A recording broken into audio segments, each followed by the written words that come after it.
Welcome to our channel. Today we how to restore SQLite corruption and backups on Android. Quick tutorial step by step clearly. Begin by identifying the corrupted SQLite database on your Android device.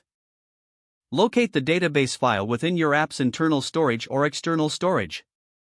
Ensure your app is not running to prevent further corruption during the restoration process. Open a File Manager app to navigate to the location of your SQLite database. Copy the corrupted database file to a safe location as a backup. Download and install a SQLite management tool on your computer. Connect your Android device to your computer using a USB cable. Enable file transfer mode on your Android device. Transfer the corrupted database file from your device to your computer. Open the SQLite management tool and load the corrupted database file. Run the integrity check command to identify the corruption issues. If the integrity check indicates errors, use the recovery commands available in the tool. Create a new SQLite database to store the recovered data. Export the valid data from the corrupted database to the new database. Verify that the data has been recovered correctly in the new database. Once completed, transfer the new database file back to your Android device. Replace the corrupted database file with the newly created database.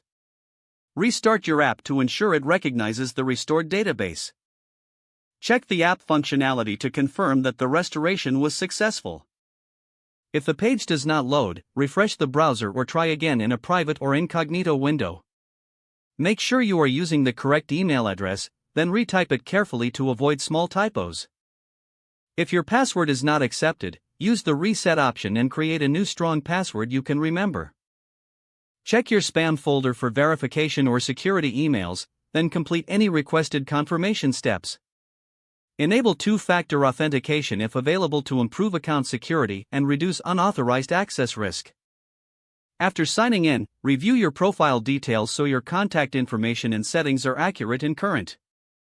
If you see an error message, note it down and try again after restarting your device and internet connection. Log out when you finish, especially on shared devices, to keep your account and payment information secure. If the page does not load, refresh the browser or try again in a private or incognito window. Don't forget to like this video and subscribe to our channel for more step-by-step tech guides.